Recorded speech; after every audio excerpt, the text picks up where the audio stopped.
This is what I'm feeling like. Da, da, da, da. Let me tell you what I'm feeling like. Da, da, da, da.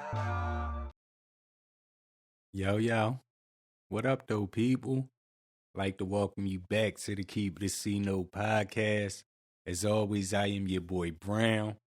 Shout out to everybody that's tuned in. If this your first time tuning in, salute to you. Do me a favor, hit the sub button, like button, and the bell so you can stay notified when we drop new content. Don't be afraid to leave a comment.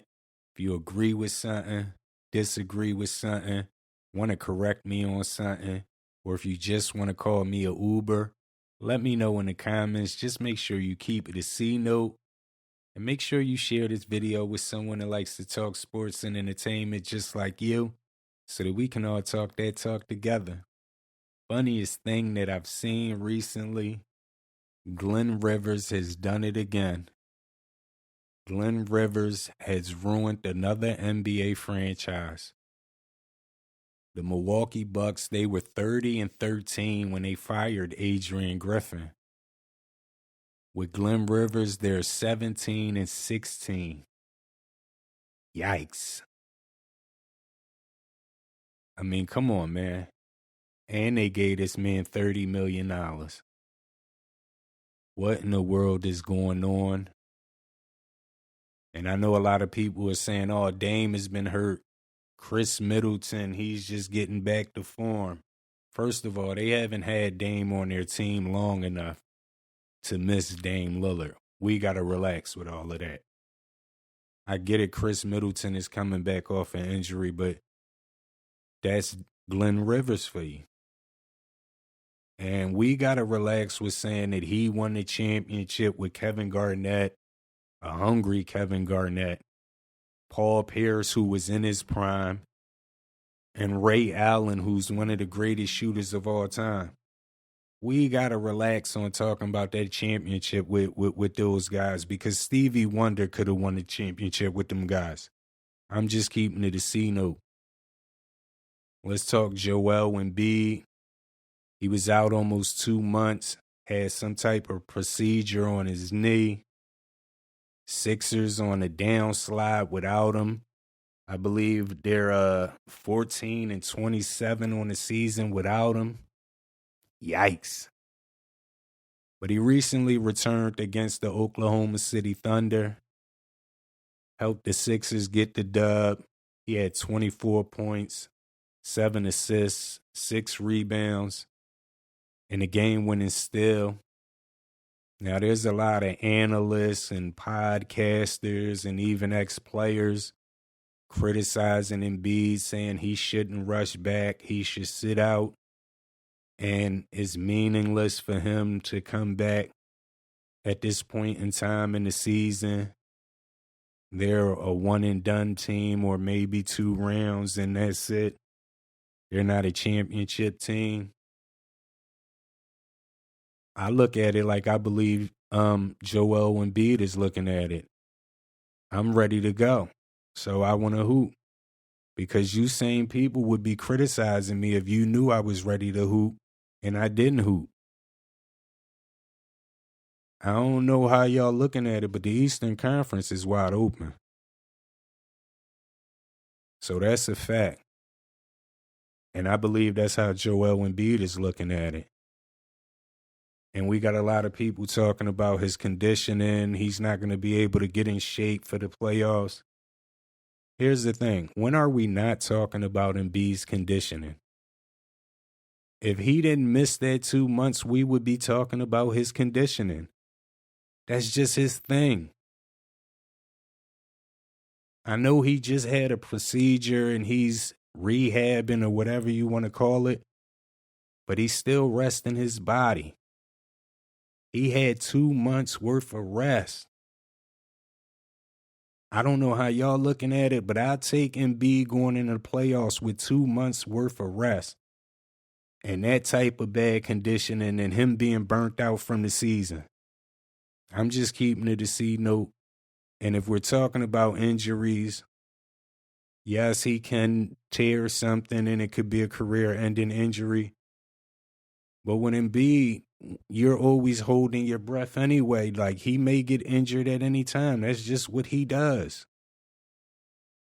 And again, if you would have had him for them 2 months, he would have got injured somewhere right before the playoffs or in the first round like he does every year.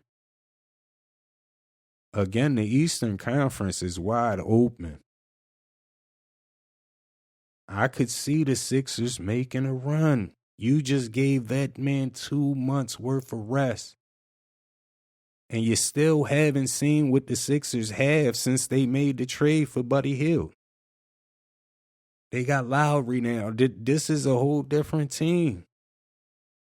You just adding your best player back in, and he's rested.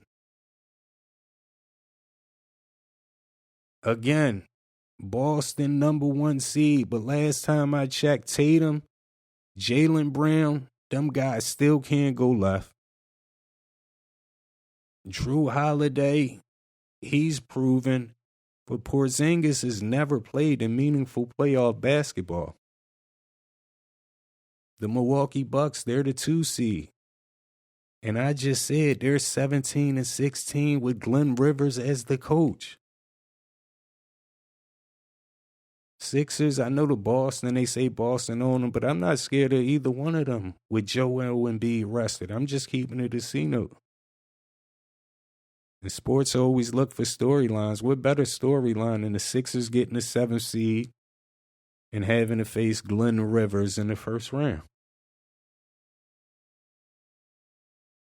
Maybe you want to call me an Oouuber, but I think the Sixers may have a chance. I'm just keeping it a C-note.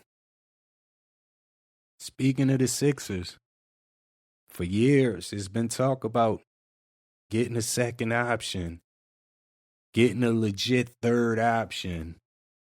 And they messed up when they signed Tobias, and they should have kept Jimmy Butler. But even if you got Jimmy Butler, you never know what happens with Ben Simmons.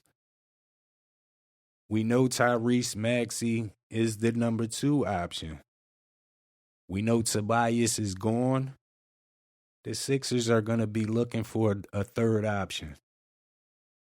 There's a lot of talk about maybe Paul George, and me personally, I don't think Paul George is going to be the option to win. I'm just keeping it a C-note. But to me, if I'm keeping it a C-note, y'all might want to call me an Oouuber. But I believe the Sixers have their third option already. In the offseason, they signed Kelly Oubre to a 1-year deal. I said that was a great signing. Kelly Oubre right now, he averages 15 points. And that's with Tobias Harris there. If you take Tobias Harris away, he may average 19, 20 points a game. He averaged 20 last season in Charlotte. He can shoot better than Tobias, more athletic than Tobias. And Kelly Oubre actually plays defense, 6'8", has length, pause. I believe Kelly Oubre is a nice piece to have on your team if you're trying to make a championship run. You've tried it with the age and vets and the names and all of that. Let's try with a legit team. You got a homegrown Maxey, homegrown Embiid, a good third option in Kelly Oubre. You got some pieces like Paul Reed and all of that, pause. Keep that foundation and build off of that. But I believe Kelly Oubre should get a contract from the Sixers at least 3 years. I believe he's a legit third option.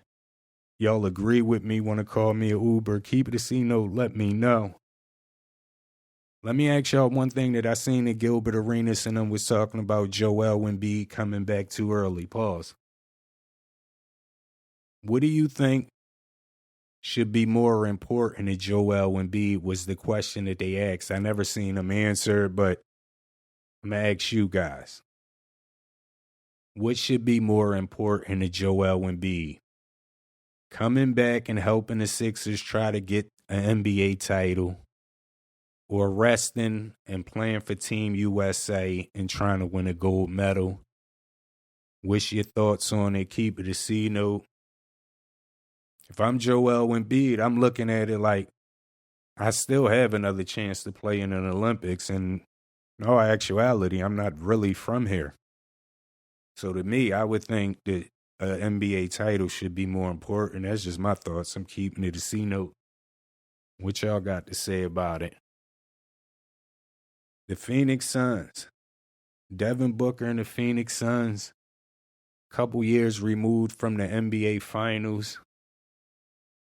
Year after they went to the NBA Finals, they won like 64 games when they added Chris Paul. Lost in the second round. They added Durant last year. They slipped from a number 1 seed to a number 4 seed. Lost in the second round. They're currently a 7 seed, a play-in seed. And this is one of them I told you so moments, because the moment they traded for Kevin Durant, I told you guys that he was going to ruin the Suns team, and he has definitely ruined that team. Devin Booker is in his prime, right? And he's playing on the team with Kevin Durant and can't get out the second round.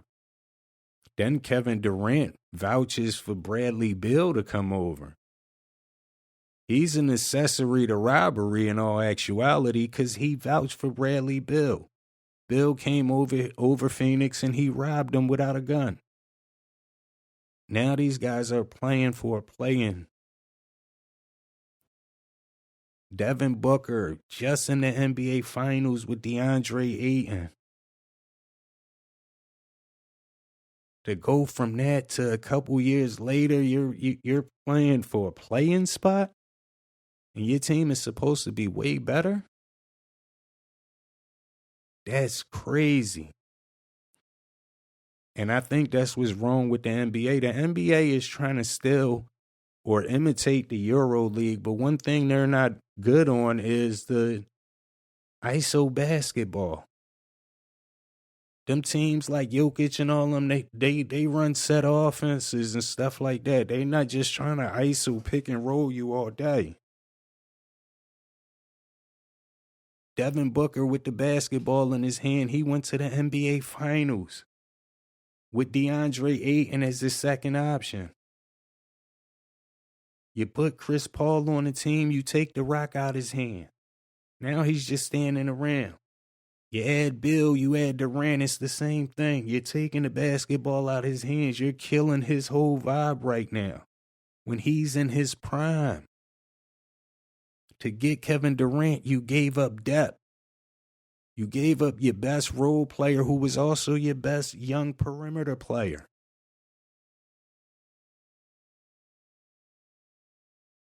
And I don't care what y'all say. DeAndre Ayton's a dud. He was a bust and all of this. The Suns were better when they had DeAndre Ayton than when they had Kevin Durant. I'm just keeping it a C note. So that's my I told you so moment. But shout out to my guy Vito, because me and Vito go back and forth a lot. And I always have an I told you so moment for Vito. If I say something and then I see somebody else say it or multiple people say it, I told you so, Vito. But shout out to Vito. Right now, this is my I got it wrong moment, right?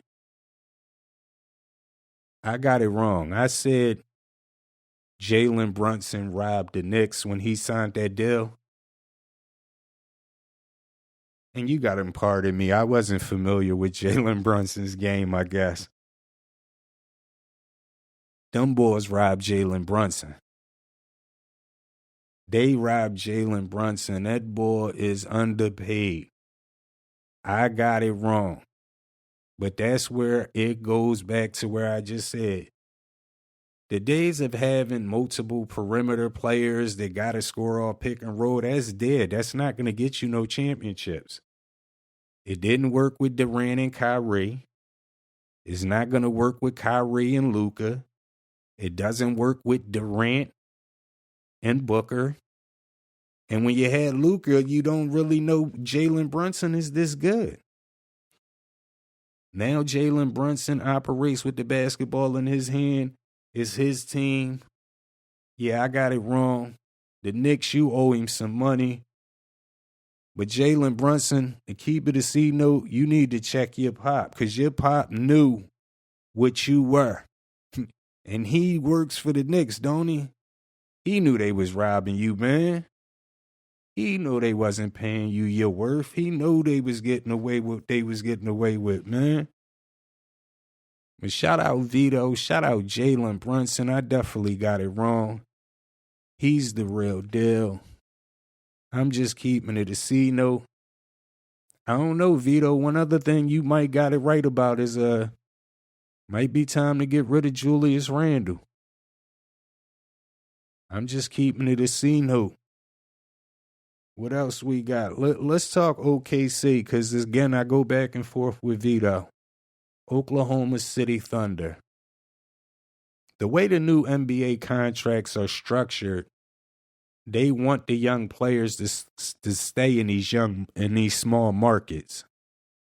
I told Vito, OKC, the current team, Oklahoma City Thunder, if they stay together for 2-3 years, they will be a dynasty in the NBA.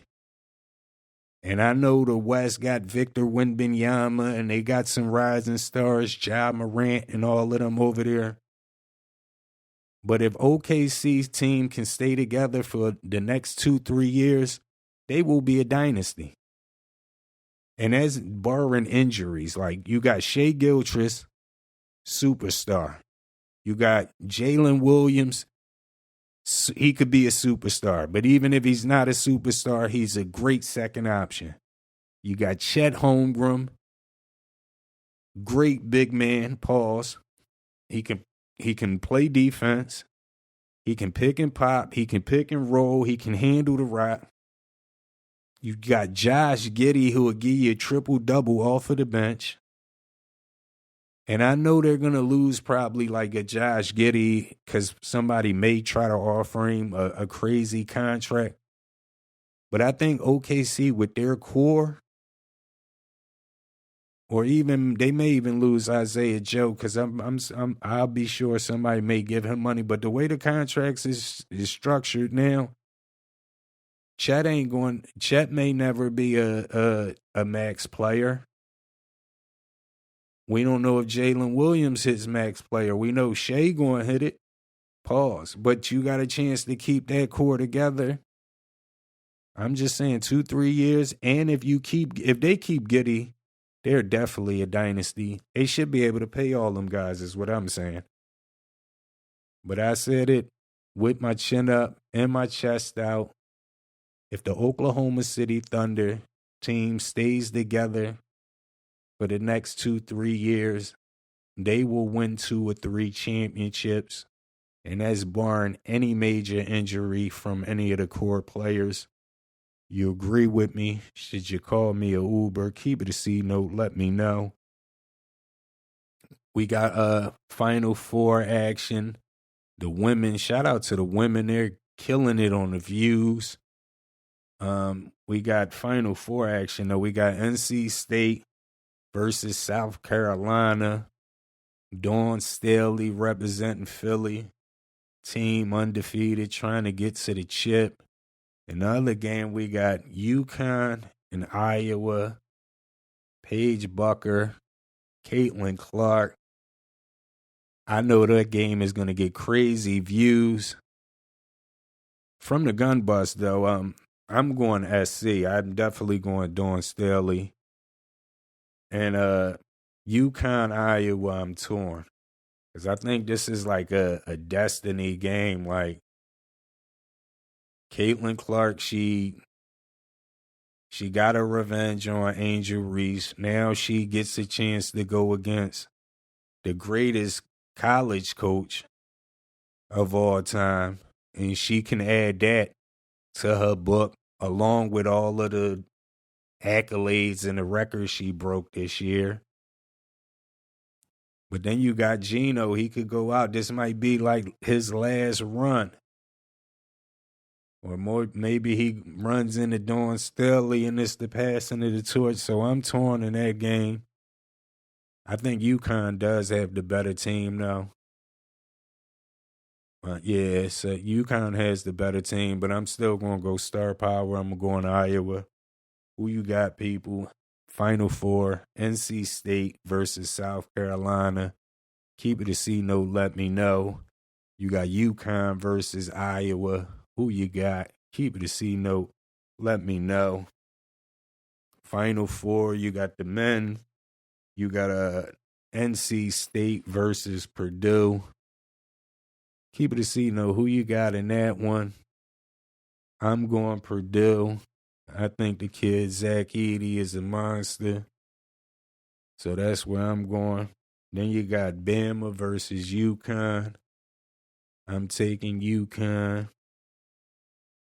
But keep it a C note. Who you got in that game? Alabama, UConn. Let me know. There's a lot of talk about Zach Edey. As I said, he's a monster. He's been putting up record numbers. A lot of people saying he's a lottery pick. Some people saying he should be a second-round pick. 7'4", 300 pounds. Many people saying he doesn't fit into today's NBA. Keep it a C note. What's your thoughts on it? Is Zach Edey a lottery pick? Yes, no, keep it a C note. Me personally, I'm saying yes. And I'm only saying yes as if you're going to use him the way that he plays. I think this copycat league is what's watered the NBA down. Like, when we throw the word around generational talent, are we saying that now because we're seeing people do things that we've never seen before? Because a Wembanyama is 7'5" and he can shoot threes, and does that make him a generational talent? Because to me, a generational talent is somebody like Shaq, who he made you sign 3 extra big fellas on your team just to foul him. That's a generational talent. Like, why would you get Zach Edey? We know he's 300 pounds. We know a team is going to get him in better shape. He's going to lose weight, tone up. But why would you get him and you know he's a guy that plays in the post, dominates in the post, and get him to try to play pick and pop? That's what's killing the NBA. And I know it was a lot of talk even on Gilbert Arenas and Gil's Arena about the age thing. And I just think the NBA, I agree with Rashad McCants. The NBA has been watered down because you're choosing age over talent. And even nowadays, you see age is pushed more than actual talent. Like, we can't lie. These guys coming out of college playing 2-3 years, they're more developed than these kids coming out of playing one and done. And most of these kids don't be good. So we got Zach Edey. He stayed 4 years. If you're not going to use him in the post and use him how he plays, there's no need to draft him in the lottery. But to say you're not going to draft him because he's older and all that, we got to relax with all that. Donovan Mitchell was 21 when he got drafted. I mean, we got kids that came out that was a little older. Jalen Brunson, he played how many years? It's just the NBA don't want to push the older guys. Even a guy like Vito always talking about, Malcolm Brogdon, played 4 years, 3 years, however many years in college. Solid player all around, but he's a journeyman. Landry Shamet, I always mention him. He can do a little bit of everything. He's a journeyman. For some reason, the NBA is trying to push youth on us. That's why the NBA is so watered down. But if you look at it, every year is 3 kids that's getting drafted because of their age, because they're athletic or they have potential. And 3 years from that draft, they're not in the league. The NBA is killing these players. Like, no, those guys that aren't that good shouldn't be going 6th, 7th pick. Those are the guys that should be going at the end of the draft, 2nd round and stuff. I'm just keeping it a C note. This drafting off potential stuff has ruined the league. But when is it going to be that one team? If you put Joel Embiid right now, he's a generational talent. You put Joel Embiid in the paint, give him 20 attempts in the paint right now, NBA teams would switch up their whole philosophy of how they're playing defense and how they're playing these small guys, and we'll go back to traditional basketball. Like, you take guys like DeAndre Ayton. In high school, he's putting up 50-point games, 30 rebound games. I get it, it's against kids. Marvin Bagley, monster. Both of them guys, especially Bagley, getting busy in college. You put those guys in the NBA and totally switch their game. Why would you draft a kid that you've seen his whole life he's been dominating in the post, and you draft him to be a pick and pop player, pick and roll, catch oops? That's all you can do. When are we going to say, all right, let's switch this up? You going to play Draymond Green on Joel Embiid? I'm going to punish him and put him in foul trouble. And all that talk about Zach Edey ain't going to be able to play defense. He's going to be a mismatch on a switch. But that's what's wrong with the NBA. We're doing too much switching.